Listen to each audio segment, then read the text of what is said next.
Trump. Your thoughts? Next election coming in U.S. with everything that's going on. You Well, think there's a when I likelihood? watched what happened in the United States with Trump and Clinton, I thought people liked the unscripted, impulsive lies of Trump better than the scripted, instrumental lies of Clinton. What do you mean by that? Well, Trump gave a different speech generally when he went from audience to audience. He kind of shoots from the hip, kind of, a lot. And it isn't obvious to me that shooting from the hip is really the right way to lead a country. But calculating everything beforehand for maximum impact on your political future, that is also not a way to run a country. And that's how you get pulled into politics by handler, by PR, by opinion poll, by image. We have, you see politicians, we have to protect our image. It's like, really? Do you? You have to protect your image, do you? What's your image exactly? Well, it's what we want people to think we are. Well, how about you be that instead of being the image of that? And you see this dialogue taking place, people don't even notice it. It's like, we have to protect our image. Yeah. It's like, Rogan doesn't protect his image.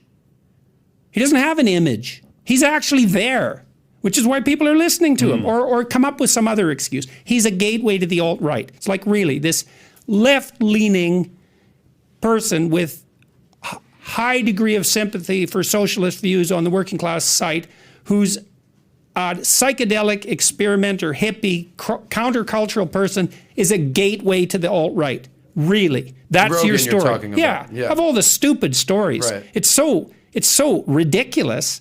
The only way you could possibly believe that is if you knew nothing about him, because that's just not who he is at all. It's preposterous.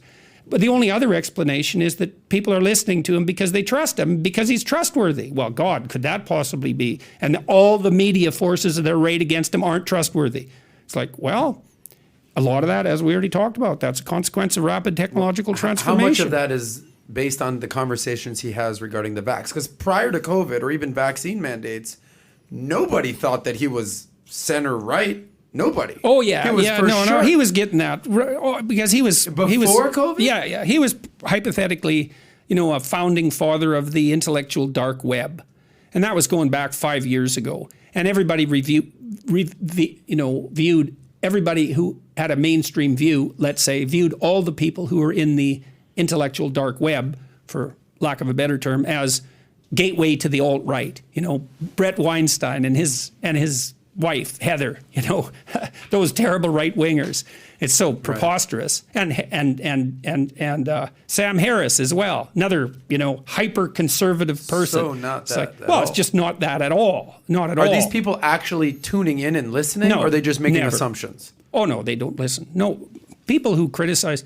Well, what happens often, and this is why Rogan keeps growing in popularity, and it happened with me to some degree, is that people come because they're curious, and then they do listen, and then they think, oh, this is nothing like what I've been told. It's in fact and I think this was particularly true in my case in relationship to accusations of, say, far-right sympathies. It's like, well, what about all the lectures I gave on Nazism for like 30 years at two of the biggest educational institutions in the world? What about those? And then what about this? What about the fact that I now have like 300 hours of things I've said online, and you haven't been able to find one phrase, even taken out of context, that was enough to damn me in any serious sense? Not one. So now you can take some of the things I've said maybe about gender differences in personality and clip them and then put them in the most like abysmal interpretive context possible and warp that seriously and kind of make an argument that I'm a misogynist, but even that's incredibly ineffective. First of all, because I'm not. The fact that I think there are differences between men and women and that I actually appreciate the differences makes me the opposite of a misogynist. Because if you're a misogynist and you don't like femininity, then you deny that it exists. And it does exist. And all the data support that. Men and women are broadly more similar than they are different in terms of their personality structure. There's no doubt about that. But the differences aren't trivial. They have major influence on occupational choice, for example. And the data on that's absolutely clear from and it's all been generated by left-leaning psychologists, because the entire psychological research community, the academic community in general, is left-leaning. So all this data is showing that there are differences between men and women at a personality level has been generated by people who are antithetical to that idea politically. So, well. Did you used to get in arguments with your colleagues? Meaning, I think 90+% of professors are left-leaning. Is that the number, Pat? I want to say 90. It's 13-1 according to Washington Okay, so Times. more than 90%. So meaning, if you're in a room and there's 13 professors and you're more to the right, conservative, and you're in the break room having a coffee, having a cake or whatever, are you arguing with your colleagues? How did that work? I didn't argue with my colleagues much. Now Well, and then maybe at did they want to faculty argue meetings. with you? Okay, faculty Oh, meetings. people were irritated at me from time to time because I worked with the business school, and you know how reprehensible they are. And so that was annoying, because my attitude to that was, you think all the sins on the side of the business school? It's like, what the hell's wrong with you? That's your viewpoint? You think you're sophisticated? And so, but I didn't argue about that because it just was pointless. I argued very seldomly with my colleagues. And I spent I had lots of colleagues who were friends of mine, although at the University of Toronto, they tended to be people who eventually went elsewhere. And that was more a matter of happenstance than anything else. But I had colleagues who were close friends of mine at Harvard, and we got along just fine. And they weren't, I wouldn't say they were particularly left-leaning. But I would also say, I'm not particularly right-leaning. The fact that I was branded conservative, or right-wing for that matter, really came as quite a shock to me, because temperamentally, I'm kind of halfway between a liberal and a conservative, because I'm very conscientious, but I'm also very high in this trait openness, which is a creativity dimension. And so the openness tilts me more in a liberal direction, and the conscientiousness tilts me more in a conservative direction. So I suppose in some ways the easiest political slot for me is something like libertarian. But insofar as I would put myself in the political slot, but I never thought of myself as a conservative. So apparently, well, I'm conservative in some ways now, partly from being a social scientist. As I said, I'm a firm believer in the law of unintended consequences. I also believe the conservative dictate that the best level of government is the level most proximal to the problem. And that's a really good principle, even for running an organization, right? Is you want to devolve power, distribute it as much as possible, facilitate local autonomy, and you want the decision makers to be as close to the people that the decisions are affecting as possible. And that's actually why I thought Brexit was a good idea. It's like Tower of Babel, the European Union. It's like, no, the representatives got too far away from the people. Very, very dangerous. And so I think the UK made a good choice. It's like, no, we're not, especially the UK. It's like center of free speech in the world. All things considered, historically considered.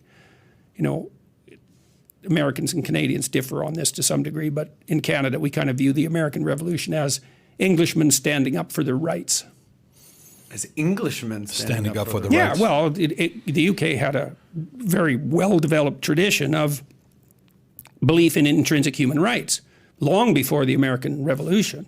I'm not saying the American Revolution was trivial, because it wasn't trivial, but it's an extension and elaboration of a set of principles that were there long before the American Revolution occurred.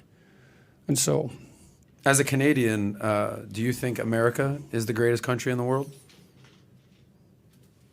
It's probably, yeah, probably. I mean, every time I go to the UK, or Europe in general for that matter, I'm stunningly impressed. The UK is an amazing place, and its institutions are so remarkable. Oxford and Cambridge, I was at Harvard for a long time. The depth of history there, the weight of that tradition, the commitment of people to free speech.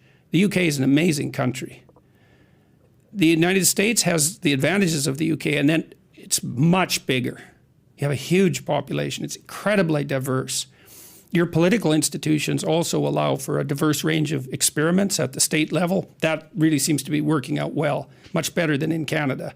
For example, the United States has this amazing theatricality that's such a potent force. It's so obvious when you come here from Canada, because everything in the United States is like a movie set. I was at this gala a week ago. DeSantis spoke at it, a Common Sense Society. It was a European organization set up to foster free speech. And they had an ex-military guy, a black guy, sing the national anthem before the formal dinner started. And he just belted it out, with this kind of gospel undertone. And this whole culture, your whole culture is saturated by this unbelievably powerful pop culture that just has its tentacles out everywhere in the world. And so he belted out the national anthem a cappella in a way you'd never hear a Canadian belt out, "Oh Canada." And then they had another guy who was also black, as it turned out, get up and do the prayer before dinner.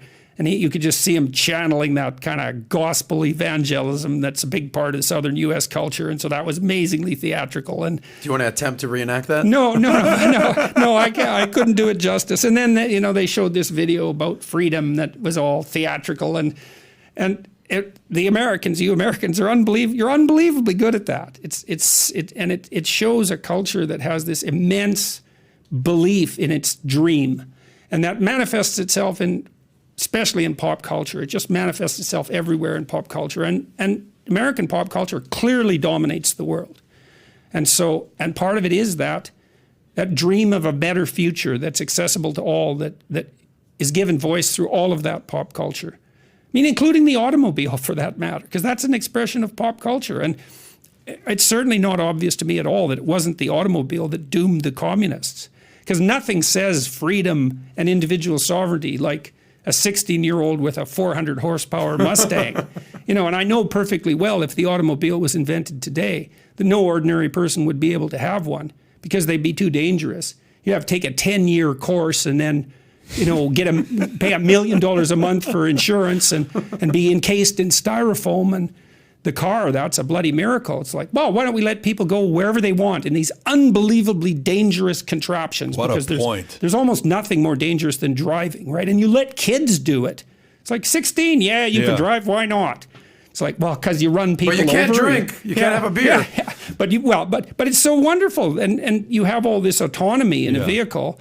It just yells out individual liberty. So then you export those to communist countries. It's like you think you're exporting cars. You don't think there's a political message embedded in the existence of an automobile. Wow. So you haven't thought about it. Yeah, it's crazy you're saying that, because yesterday we had a guest here, Mike, who said, he asked about a car that I own. He says, hey, is it true about this car? And I said, if you want to go drive it. And allegedly yesterday he drove it. Allegedly, keywords if cops are listening to this. Allegedly, he went 170 yesterday. What's the car? On the freeway. It's an SF90. It's the fastest street car Ferrari. It's got 1,000 horsepower. He was shocked when you're like, here you go, here's the keys. He's like, what? Yeah. I could go. Have you matched it against a Tesla?